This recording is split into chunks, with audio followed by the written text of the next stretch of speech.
สวัสดีครับวันนี้พามาดูโรงงานไฟฟ้านะครับครับผมแล้ววันนี้เราอยู่กับวิทยากรนะครับชื่ออะไรครับพี่สมิธครับ สวัสดีครับ สวัสดีครับ สวัสดีครับผมพิทักษ์สังโชติครับ สวัสดีครับ สวัสดี พี่พิทักษ์ครับ ครับ พี่พิทักษ์พิสมิทโรงงานไฟฟ้าที่เรามาดูเนี่ยเราเรียกว่าโรงไฟฟ้าก๊าซธรรมชาติได้ไหมครับ ที่ถูกต้องเป็นโรงไฟฟ้าพลังงานความร้อนร่วมครับ เดี๋ยวนะฮะความร้อนร่วมคืออะไรครับพี่ ความร้อนร่วมก็คือว่าโรงไฟฟ้าที่นี่เนี่ยนะครับเราใช้หลักๆเลยเนี่ยนะครับหนึ่งเราใช้ก๊าซธรรมชาติเป็นตัวให้ความร้อนกับอีกอันหนึ่งก็คือว่าเราใช้พลังงานไอ้น้ำเป็นตัวให้พลังงานความร้อนตัวนี้นะครับเพื่อที่จะไปปั่นเครื่องกำเนิดไฟฟ้าครับ เอ๊ะแล้วด้านขวานี่ท่อเหลืองๆนี่อะไรครับพี่ อันนี้เป็นท่อแก๊สนะครับเป็นท่อแก๊สธรรมชาตินะครับซึ่งต่อมาจากมาบตาพุธจังหวัดระยอง เดี๋ยวนะ นี่เราอยู่ที่ หนองแซงสระบุรีค ส รับ ระบุรี แต่นี่ลากมาจากมาตาพุธเหรอครับ ใช่ครับ โอ้โหกี่ร้อยโลครับเนี่ย ต้องมี 200-300 โลนะ ใช่คือโรงไฟฟ้าของหนองแซงเนี่ยนะครับเรามีหน่วยการผลิตอยู่ 2 หน่วยนะครับกำลังผลิตก็คือ 1,600 เมกะวัตต์นะฮะ โอ้ เรากำลังเดินเข้าไปในหน่วยการผลิตที่ 1 ซึ่งหน่วยการผลิตที่1เนี่ย800 เมกะวัตต์นะครับทุกอย่างเป็นการควบคุมอัตโนมัติทั้งหมด พนักงานที่นี่เป็นวิศวกรทั้งหมดนะครับแล้วก็บ่อเก็บน้ำของเราเนี่ยนะครับเรามีบ่อค่อนข้างใหญ่นะครับเนื่องจากว่าโรงไฟฟ้าเนี่ยต้องใช้น้ำนะครับในการผลิตเนาะเราก็เลยสร้างบ่อขึ้นมาใหญ่มากนะครับจุน้ำได้ประมาณ1,600,000 คิวซึ่ง1,600,000 คิวเนี่ยนะถ้าเป็นช่วงหน้าแล้งเนี่ยนะครับเราไม่จำเป็นต้องดึงน้ำจากแม่น้ำป่าสักเลยนะครับแล้วก็น้ำ1,600,000 คิวอันนี้นะครับพอถึงหน้าแล้งนะชาวบ้านแถวนี้เขาทำนานะครับบางครั้งเขาก็มาขอให้เราจ่ายน้ำให้เขาช่วยเหลือกันเราก็อยู่กับชุมชนเราก็ช่วยเหลือกันมาตลอดครับขั้นตอนแรกเนี่ยนะครับเมื่อเรารับก๊าซมาจากระยองเนี่ยนะครับในท่อสีเหลืองๆเนี่ยนะครับด้วยแรงดันเนี่ยนะฮะยังไม่เพียงพอสำหรับการผลิตนะครับเราต้องส่งเข้าอาคารเพิ่มแรงดันนะครับเพื่อปรับแรงดันให้มันสูงขึ้นเนี่ยนะครับแล้วก็ส่งต่อให้กับในโรงไฟฟ้าหรือว่าเครื่องกังหันก๊าซ เมื่อเราเพิ่มแรงดันของก๊าซธรรมชาติเสร็จปั๊บไปที่ไหนต่อครับพี่ ครับผมเราก็เข้าไปสู่ตัวกังหันก๊าซซึ่งอยู่ในอาคารผลิตเลยครับเดี๋ยวเราจะเข้าไปดูกัน ก็ระบบแรกเนี่ยนะครับนะเรามีเครื่องกังหันก๊าซ2ตัวทั้งซ้ายทั้งขวานะครับสิ่งที่ท่านเห็นเนี่ยอันนี้คือกังหันก๊าซอันนั้นคือเครื่องกำเนิดไฟฟ้าครับเขาต่อเพลาเดียวกัน ไอ้กังหันนี่มันใหญ่ขนาดไหนครับ จริงๆ ต้องบอกว่ารูปลักษณ์ข้างในเนี่ยมันเป็นกังหันเหมือนที่อยู่ใต้ปีกเครื่องบินนะครับแต่ใหญ่กว่าหลายสิบเท่าแต่ใหญ่กว่า หลายสิบเท่าเลย ให ครั ญ่ บ กว่านี่ครับก็ใหญ่เต็มกล่องอะครับก็คือเครื่องบินเจ็ตเนี่ยก็คือก๊าซเทอร์ไบน์นั่นเอง ใช่ครับ เทคโนโลยีเหมือนกันเป็นเครื่องบินเจ็ตข้างในเนี่ยต้องบอกว่ามีสปาร์คปลั๊กรอบแล้วก็มีก๊าซเข้าเนี่ยก๊าซเข้านี่เข้าเป็น20 กว่าจุดฉีดเข้าไปพร้อมๆกันนะครับแล้วก็ระเบิดมันก็หมุน ในเนี้ยนะครับมีใบพัดเป็นพันใบนะครับมีหลายเขาเรียกว่าเป็นหลายเป็นขั้นซ้อนกัน เพื่อรีดพลังงานออกมาให้ได้มากที่สุดเพื่อประสิทธิภาพสูงสุด ในไซส์เนี้ยครับมีไอ้กังหันตู้แบบเนี้ยกี่อันครับมี2อันนี่เหรอครับ หนึ่งหน่วยการผลิตจะมี เรามี สองอัน สี่แต่เรามี2หน่วยงานผลิตก็มี4เครื่อง มี4เครื่อง ผมแอบเห็นมีประตูอยู่ตรงนั้นเราสามารถเข้าได้ไหมครับ ไม่ได้ครับผมตอนนี้เครื่องกำลังทำงานอยู่นะฮะกำลังเดินเครื่องอยู่อันตรายครับเข้าไม่ได้ อ๋อคือมันมีประตูสำหรับเวลามันปิด แล้วคุณ ใช่ อย่าไปเข้าไปดูเช็คอะไรได้ เวลาเราปิดรอจนเครื่องเย็นแล้วก็อาจจะเอาช่างเข้าไปซ่อมหรือตรวจความเรียบร้อยนะครับแต่ตอนนี้เดินอยู่เนี่ยมันร้อนมาก เขามันร้อนมากร้อนขนาดไหนครับ อุณหภูมิประมาณ 1,400 องศา ละลายเลย ไม่นะ ทดลองตกนรกได้ที่นี่ แล้วอย่างสมมุติว่าเราบอกว่าเราซื้อก๊าซมาจากมาตาพุธนะครับสมมุติเราทำโรงไฟฟ้าที่เนี่ยครับเราต้องออกตังค์ทำท่อมาเองจากมาตาพุธป่ะครับ ไม่ครับท่อจริงๆเนี่ยเขาจะมีถึงสถานีก๊าซแล้วแต่จุดบางจุดก็อาจจะอยู่ไกลหน่อยบางจุดอยู่ใกล้หน่อย จากสถานีก๊าซหลักเนี่ยเราต้องทำท่อย่อยเข้ามาที่โรงงาน หลังจากเราจุดจนมันปั่นกังหันมันปั่นเป็นพันแล้วเนี่ยแล้วมันเกิดปฏิกิริยายังไงต่อครับ ครับผมหลังจากที่เขาปั่นเทอร์ไบน์แล้วเนี่ยนะครับแน่นอนว่าพอเกิดการเผาไหม้เนี่ยมันก็จะเกิดไอร้อนออกไปเหมือนรถยนต์นะ ไอเสีย นะครับเหมือนปลายท่อรถยนต์นะครับแต่อุณหภูมิเนี่ยเขาประมาณสัก500 องศา ซึ่งอันนี้เราไม่ทิ้งนะครับเราก็เอาไปต้มน้ำในหม้อต้มน้ำที่ท่านเห็น พอต้มน้ำเสร็จแล้วเนี่ยน้ำเดือดกลายเป็นไอนะครับก็ไปปั่นกังหันอีกตัวหนึ่งเราเรียกว่ากังหันไอน้ำซึ่งกังหันนี้นะครับก็จะไปอยู่ในเพลาเดียวกันกับเครื่องกำเนิดไฟฟ้าเขาก็จะมีหมุนเครื่องกำเนิดไฟฟ้าอีกเครื่องหนึ่งเราก็จะได้กำลังไฟฟ้ามาอีกส่วนหนึ่งนะครับอันเนี้ยเราเลยเรียกว่าเป็นโรงไฟฟ้าแบบคอมไบนะคอมไบไซเคิลคือไซเคิลก็จะคอมไบกันครับ จริงๆตัวเครื่องกำเนิดไฟฟ้าเนี่ยอยากจะเสริมให้นิดนึงถ้าจำได้ตอนเด็กๆเราขี่จักรยานแล้วมันจะมีไฟหน้า แล้วมันจะมีไอ้ตุ่มที่แบบไปถูกับล้อเวลาเราถูกับล้อมันก็ปั่นมันก็ติดไฟดวงเล็กๆไอ้เครื่องกำเนิดไฟฟ้าก็ทำงานแบบนั้น ทำไมไม่จ้างคนมาปั่นจักรยานร่วมกันสัก10,000 คนล่ะครับ อันนี้ต้องเป็นล้านๆคนเลยนะ น่าจะเหนื่อยหนุ่มน่าจะเหนื่อยอยู่ ในโรงงานเนี้ครับเห็นมีท่อหลายสีเลยมีสีเขียว สีแดงสีเหลือง ท่อเหล่านี้มันต่างกันยังไง สีเหล่านี้ ครับ นะครับไม่ใช่ว่าเราทาเองนะครับเป็นมาตรฐานทั่วโลกในอุตสาหกรรมไม่ว่าจะเป็นโรงไฟฟ้าหรือปิโตรเคมีอะไรพวกนี้นะครับสีแดงคือระบบดับเพลิง สีน้ำตาลคือท่อน้ำมัน สีเขียวคือท่อน้ำครับสีเหลืองคือท่อแก๊สแล้วถ้าเห็นเป็นเหมือนกับสแตนเลสอันนั้นคือท่อไอน้ำ แต่น้ำเงินอันนี้บันไดนะครับ ครับผม อันนี้ราวบันได และเหลืองนั้นก็ราวบันไดนะครับไม่เป็นไรไม่ได้ แล้วเราจะได้เห็นไอ้ระบบไอ้น้ำไหมครับว่ามันอยู่ ได้ครับเดี๋ยวไปดูข้างในครับ ไปครับ ผม เอาไป ใช่ครับอันเนี้ยเห็นชัดนะครับอันเนี้ยคือเจเนเรเตอร์หรือเครื่องกำเนิดไฟฟ้าเขาจะต่อแกนเดียวกันเพลาเดียวกันกับตัวกังหันก๊าซ อ๋อ พอทางโน้นหมุนใช่ไหมครับทางนี้ก็หมุนด้วย พอผลิตกระแสไฟฟ้าออกมาแล้วไปไหนนะครับก็คือไปตามท่อเนี่ยครับข้างในเนี่ยนะครับข้างในเนี่ยมันเหมือนสายไฟเส้นใหญ่เลยครับเขาก็จะส่งออกไปทางนี้ครับแล้วก็ไปที่ลานไกลไฟฟ้า แล้วก็ส่งไปที่ระบบ 500 กิโลโวลต์ ถามหน่อยครับ ในเจเนเรเตอร์เนี่ยมันมีอะไรอยู่บ้าง แล้วมันทำงานยังไงครับ คือในเจเนเรเตอร์นะครับมันจะมีขดลวดอยู่รอบๆเลยครับตรงกลางก็จะเป็นเราเรียกว่าตัวที่มันหมุนหรือว่าโรเตอร์หลักการของทางด้านวิทยาศาสตร์ก็คือว่าเมื่อขดลวดหมุนตัดกับสนามแม่เหล็ก ก็จะเกิดการเหนี่ยวนำพอเกิดการเหนี่ยวนำเนี่ยนะครับมันก็จะเกิดกระแสไฟฟ้า อาจจะไม่เคยได้เรียนนะฮะ แต่เคยเล่นรถทามิยามาก่อน ใช่ครับใช่ใช่ มอเตอร์ที่โมเอง ใช่ อารมณ์ประมาณนั้นเลย ใช่ครับ ก็คือ ใช่ เอาแม่เหล็กเนี่ยไปตัด ใช่ สนามแม่เหล็ก ใช่ มัน ครั ก็ บ จะเกิดประจุขึ้น ครับอย่างตัวนี้เนี่ยนะฮะเราสามารถผลิตได้สูงสุดประมาณ 260 เมกะวัตต์อันนี้ก็ 260 เมกะวัตต์แต่ตัวที่เราจะไปดูนะของกังหันในน้ำมันนั้นได้ถึง 290 ครับสำหรับอีกส่วนหนึ่งนะครับที่สำคัญก็ในส่วนนี้นะครับเราเรียกว่าตัวเครื่องควบแน่นเครื่องควบแน่นเนี่ยควบแน่นยังไงก็คือว่าพอเราได้ไอ้น้ำมาขับตัวกังหันในน้ำแล้วใช่ไหมครับไอ้น้ำเหล่านั้นน่ะอุณหภูมิจะสูงมากเลยนะครับหลายร้อยองศานะครับเมื่อผ่านเครื่องควบแน่นอันเนี้ยก็จะมีการแลกเปลี่ยนกับน้ำที่เราใช้ในกระบวนการระบายความร้อนนะครับไอ้น้ำตรงนั้นเนี่ยนะครับก็จะเปลี่ยนสถานะจากไอ้น้ำมาเป็นน้ำแล้วน้ำนี้นะครับเราก็หมุนกลับไปใช้เติมหม้อต้มอีกครั้งหนึ่งต้มไปเรื่อยๆครับหมุนเวียนแบบนี้ครับ แสดงว่าไม่ค่อยมีเวสหรือมีลอสจากระบบนี้ ถูกต้องเลยครับ ผมสงสัยว่าทำไมเราต้องทำให้เขาเย็นตัวลงเพื่อคอนเดนซ์ด้วยครับ เราปล่อยให้เขาร้อนแล้วเหมือนมีแรงดันในการขับกังหันต่อไปเรื่อยๆ ไม่ดีกว่าเหรอครับ คือพอไอ้น้ำเนี่ยพอมันปั่นกังหันแล้วเนี่ยแรงดันมันตกนะพอมันตกเนี่ยแล้วเราจะเพิ่มแรงดันมันเนี่ยวิธีเดียวก็คือต้องต้มขึ้นใหม่ๆ ให้ความร้อน ต้องให้ความร้อนต้มขึ้นใหม่ๆแต่ถ้ามันเป็นสภาพเป็นก๊าซหรือว่านั่นอยู่เนี่ยการเอาความร้อนไปเติมเนี่ยการเพิ่มความดันมันอาจจะไม่ได้มีประสิทธิภาพเท่ากับการต้มน้ำขึ้นมาฉะนั้นเราพอกลับมาเป็นน้ำเนี่ยที่อุณหภูมิต่ำกว่า100นิดหน่อยนะครับแล้วต้มใหม่มันก็ได้แรงดันเพิ่มมันก็กลับไปหมุนได้อีก โอเคครับเดี๋ยวเราไปดูต่อที่เครื่องกังหันไอ้น้ำ ได้ นะ ค ค รั รั บบ ดีเลยครับ อันนี้เราขึ้นมาประมาณ 6 ชั้น ใช่ครับ เพื่อมาดูเจ้าสิ่งนี้นะครับ ใช่ครับจริงๆแล้วตัวเนี้ยนะฮะเป็นตัวที่สำคัญมากเลยนะครับด้านที่เราเห็นเป็นกล่องๆข้างในเนี่ยนะครับจะเป็นเราเรียกว่ากังหันไอ้น้ำซึ่งกังหันไอ้น้ำที่อยู่ข้างในเนี่ยนะครับมีอยู่3ระดับแรงดันด้วยกันนะครับก็คือแรงดันสูงแรงดันปานกลางแล้วก็แรงดันต่ำก็คือไอ้น้ำที่มาตอนแรกเลยเนี่ยครับอุณหภูมิประมาณ500กว่าองศาแรงดันประมาณ100กว่าบาร์เนี่ยนะครับก็จะมาอัดเทอร์ไบน์นะมาปั่นเทอร์ไบน์ในส่วนของแรงดันสูงก่อนเมื่อเขาค่อยๆผ่อนแรงลงนะครับก็มาที่แรงดันระดับปานกลางพอได้พลังงานแล้วเนี่ยครับมันก็ลดแรงดันลงไปนะฮะก็มาปั่นตัวอีกตัวหนึ่งก็คือตัวที่แรงดันต่ำ ต่ำนี่เท่าไหร่ครับ ต่ำนี่อยู่ประมาณ5 บาร์ครับ 5 บาท ก็ถือว่าสูงอยู่นะครับถือว่าสูงอยู่นะครับ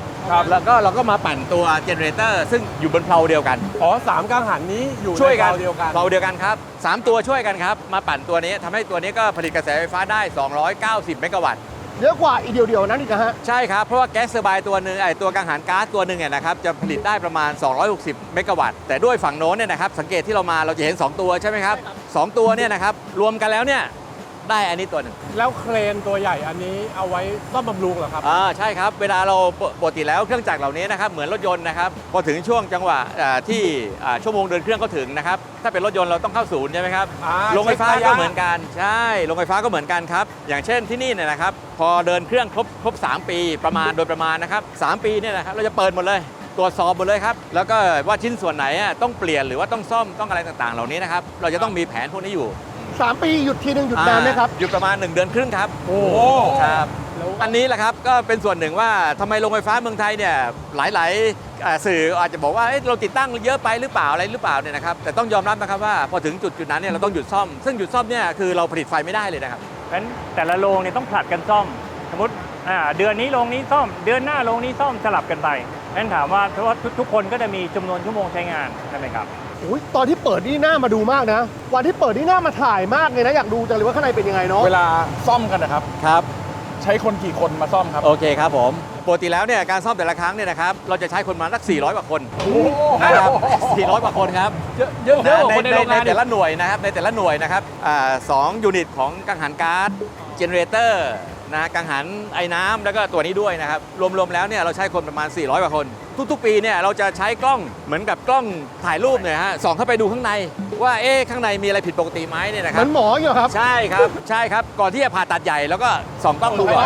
ใช่ จะได้รู้ว่าถึงเวลาใกล้เปิดหรือยังอะไรอย่างเงี้ย ใช่ครับ อันนี้เป็นหอหล่อเย็นนะครับซึ่งต้องบอกว่าในกังหันไอ้น้ำเนี่ยมันจะมีน้ำเดือดที่เราต้มไปในน้ำนะครับ ไอ้ที่ปั่นไฟใช่ไหมครับ เข้าไปปั่นไฟชุดนั้นเนี่ยร้อนมากนะครับอุณหภูมิเป็นในน้ำก็ต้อง100 องศาขึ้นไปใช่ไหมครับแต่ทีนี้ถามว่าเมื่อมันกลับมาควบแน่นเนี่ยเป็นน้ำใหม่นะครับถามว่าการที่ทำให้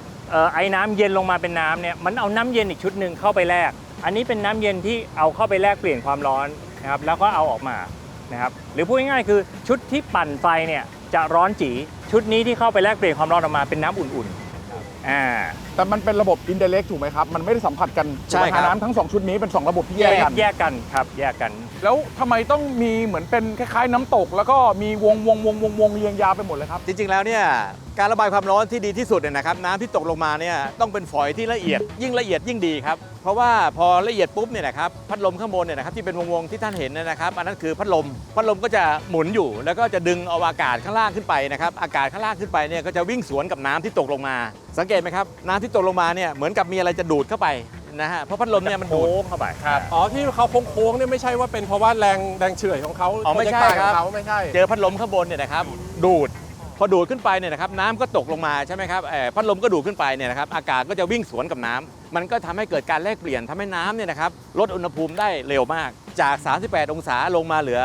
อประมาณ 32 องศา เพราะจริงๆที่เห็นไอขึ้นไปเนี่ยไม่ต้องเป็นกังวลนะครับว่าเป็นไอเสียจริงนี่คือไอน้ำนะสะอาดนะครับ ครับ นะบางคนไม่รู้บอกมันมีควันอะไรขึ้นมาเป็นกังวลจริงๆว่านี่คือไอน้ำ และอีกด้านหนึ่งนะครับจะเห็นว่าเป็นถังน้ำมันถังใหญ่มากเลยนะครับมันเป็นถังน้ำมันดีเซล เรามีอยู่ปัจจุบันนะครับ25 ล้านลิตรครับ จริงๆในการออกแบบโรงไฟฟ้าเนี่ยครับเชื้อเพลิงหลักของเราคือก๊าซธรรมชาติเพราะในยามปกติเนี่ยก๊าซธรรมชาติจะถูกที่สุด แต่ว่าในบางจังหวะเวลาเนี่ยอาจจะระบบการขนส่งก๊าซธรรมชาติท่ออาจจะมีปัญหาหรือท่อซ่อมเนี่ยเราต้องมีเชื้อเพลิงสำรองไว้เพื่อสามารถผลิตไฟได้นะครับดีเซลเนี่ยก็เป็นเชื้อเพลิงสำรองยกตัวอย่างเมื่อ2 ปีก่อนตอนสงครามรัสเซียยูเครนเนี่ยราคาก๊าซธรรมชาติในตลาดโลกเนี่ยมันพุ่งขึ้นไป 7-8 เท่าจะสังเกตว่าก่อนวิกฤตรัสเซียยูเครนเนี่ยค่าไฟเคยอยู่ประมาณ 3.6-3.7 บาทช่วงวิกฤตเนี่ยเราขึ้นไปประมาณ5 บาทนิดๆก็ขึ้นไปประมาณ 60% แต่ในต่างประเทศเนี่ยขึ้นไป6 เท่าหรือ 600%ส่วนหนึ่งก็เกิดมาจากว่าเราเนี่ยได้เดินน้ำมันดีเซลช่วยพยุงราคาไว้ครับ แปลว่าบ้านเราเนี่ยมีท่อก๊าซมาจากพวกรัสเซียยูเครนอะไรอย่างนี้มาใช้ด้วยเหรอครับ อ๋อไม่ใช่ครับจริงๆก๊าซธรรมชาติเนี่ยเวลาที่เรามี2 ส่วนหนึ่งคือส่วนที่ผลิตในอ่าวไทยต้องบอกว่าความต้องการของประเทศเลสเซว่าร้อยหนึ่งที่ผลิตได้ในอ่าวไทยเนี่ยประมาณ 6-70 แล้วแต่ช่วงเวลานะครับแล้วก็มีอีกส่วนหนึ่งที่เรานำเข้าจากพม่าก็เป็นท่อที่วิ่งมาจากทางแหล่งผลิตในพม่านะครับเข้าทางราชบุรีแต่ว่าแค่2 อันก็ยังไม่พอนะครับเรามีต้องนำเข้าจากต่างประเทศคือใส่เรือมาก๊าซพวกนี้เนี่ยเราต้องอัดให้เป็นของเหลวก่อนนะครับแล้วก็ใส่เรือแล้วเรือเนี่ยก็มาเข้าท่าที่มาบตาพุธระยองแล้วก็จากสภาวะของเหลวเนี่ยเราก็ปล่อยให้กลายเป็นก๊าซแล้วก็วิ่งกลับมาตามท่อครับมาผสมกับก๊าซที่มาจากอ่าวไทย แล้วทำไมเราไม่ใช้ในบ้านเรา100%นะครับตัวก๊าซธรรมชาติ ก็อย่างที่บอกคือว่าก๊าซในอ่าวไทยเนี่ยครับแม้ว่าราคาถูกแต่ว่าเราผลิตได้ไม่เพียงพอกับความต้องการใช้เราเลยต้องนำเข้านะครับจริงๆก๊าซในอ่าวไทยเองเนี่ยเราใช้มาตั้งแต่ยุคช่วงชัชวาล20 กว่าปีแล้วปัจจุบันมันก็เหลือน้อยลงหลายคนไม่รู้ว่าจริงๆแล้วเนี่ย proven reserve หรือว่าปริมาณก๊าซสำรองในประเทศไทยเนี่ยปัจจุบันเนี่ยเหลือไม่ถึง5 ปีนะครับแต่ว่าถ้าเราใช้ในอัตราปัจจุบันเนี่ยแล้วเราสำรวจใหม่ไม่เจอหรือว่าไม่สามารถจะผลิตได้เพิ่มเนี่ยในอนาคตเราต้องนำเข้ามากขึ้น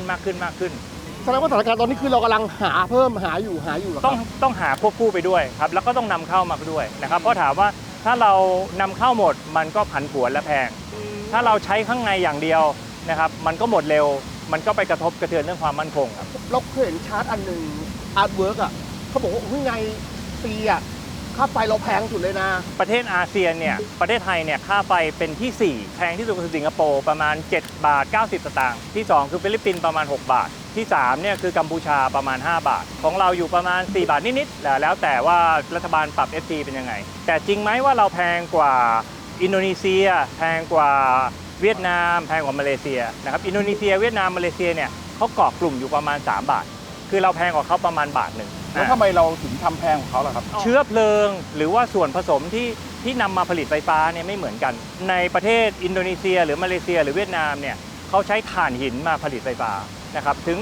60%ในขณะที่บ้านเราเนี่ยใช้ถ่านหินไม่ถึง 20%ถ่านหินเนี่ยถูกกว่าก็จริง แต่ว่าถ่านหินเนี่ยมันปล่อยมลพิษมากกว่ามันปล่อยก๊าซเรือนกระจกเนี่ยมากกว่าก๊าซธรรมชาติถึง 2 เท่านะครับเพราะฉะนั้นจริงๆแล้วเนี่ยในศาสตร์ของการผลิตไฟฟ้าเนี่ยเรามีสมการ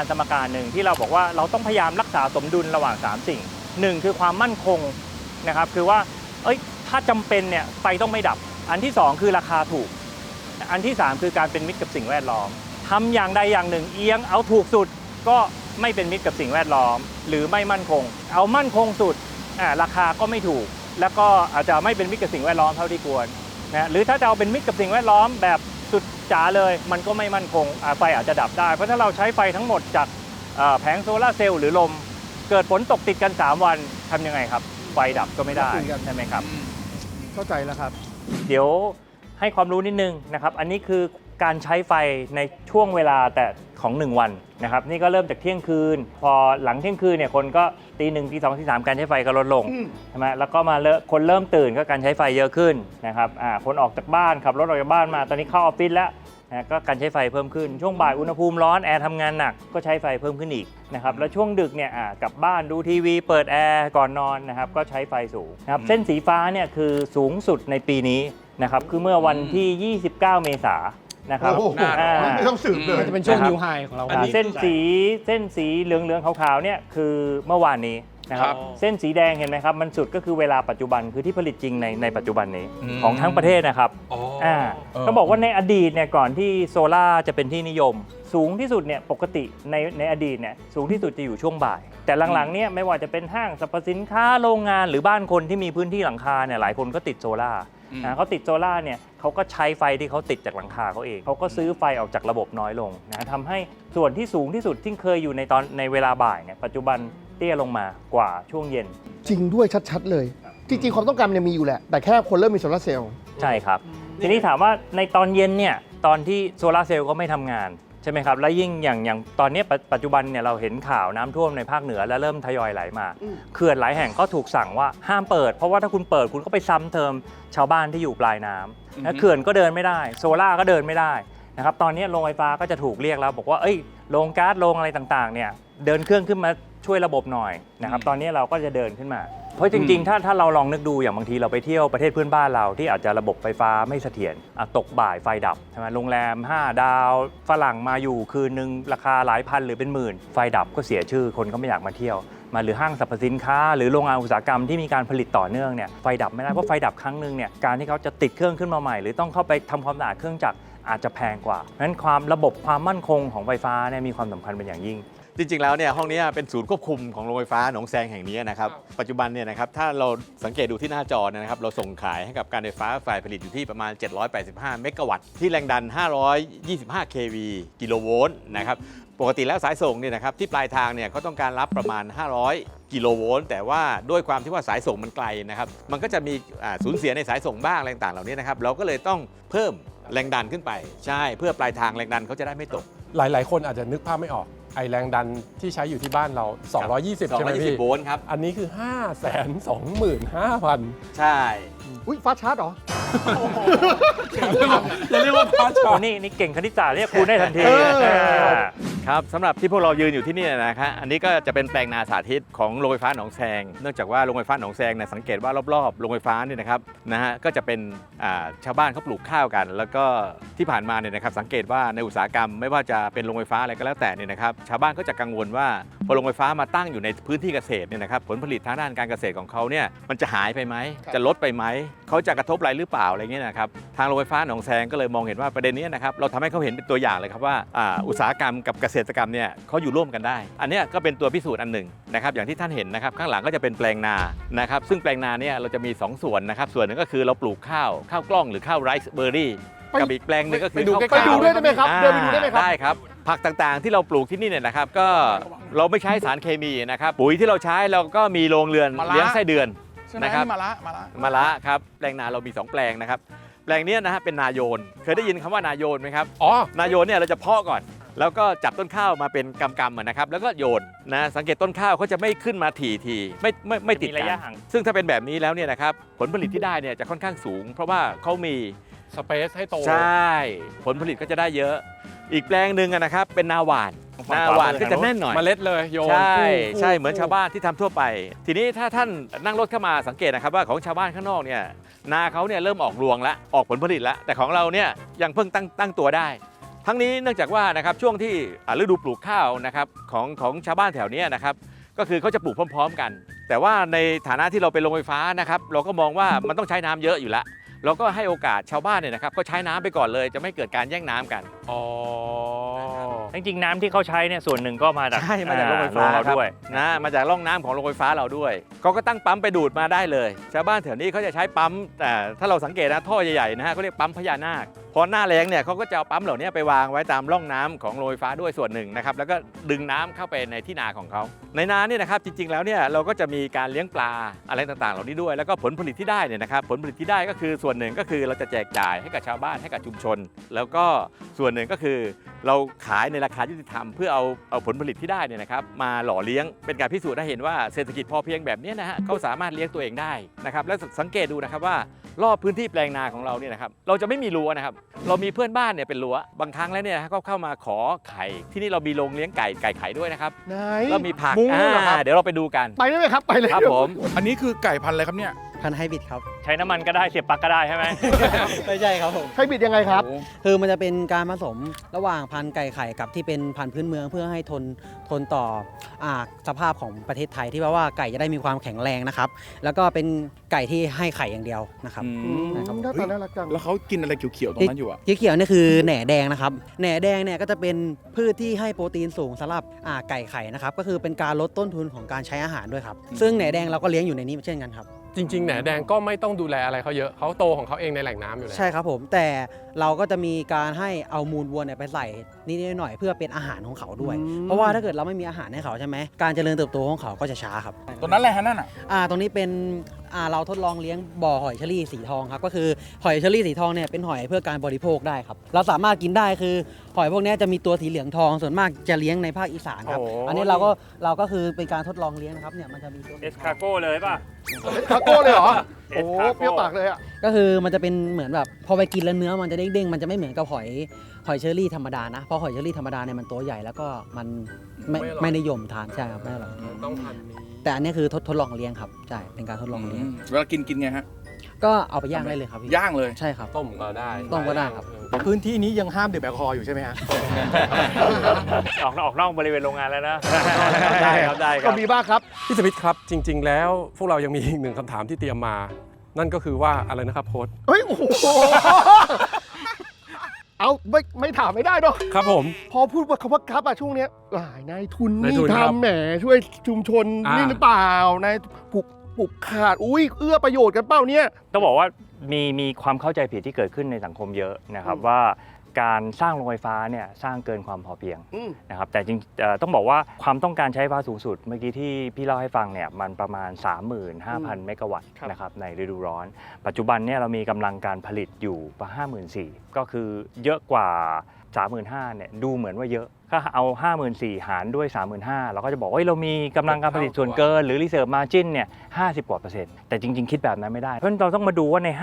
54,000 เมกะวัตต์เนี่ยเรามีผลิตจากพลังงานสะอาด หรือพูดง่ายๆคือว่าผลิตจากสายลมแสงแดดแล้วก็เขื่อนเนี่ยประมาณ 16,000 ปัจจุบันเนี่ยการใช้ไฟฟ้าสูงสุดเนี่ยอยู่ในช่วงตอนหัวค่ำนะครับตั้งแต่ประมาณ 1:00 ถึง 4:00 นถึงแบบซึ่งไม่มีแดดโซลาร์เซลล์ไม่ทำงาน ถูกไหมครับแล้วยิ่งฤดูนี้เนี่ยน้ำท่วมเนี่ยเขื่อนก็ปล่อยไม่ได้แปลว่าไอ้ 16,000 เมกะวัตต์ที่เป็นกำลังการผลิตเนี่ยเวลาจะใช้มันใช้ไม่ได้ เราก็ต้องหักออกก่อนนอกจากนั้นเองเนี่ยอย่างที่เล่าให้ฟังคือโรงไฟฟ้าเนี่ยทุกๆระยะมันเหมือนรถยนต์มันต้องเข้าอู่ซ่อมหรือว่าหยุดลงมาซ่อม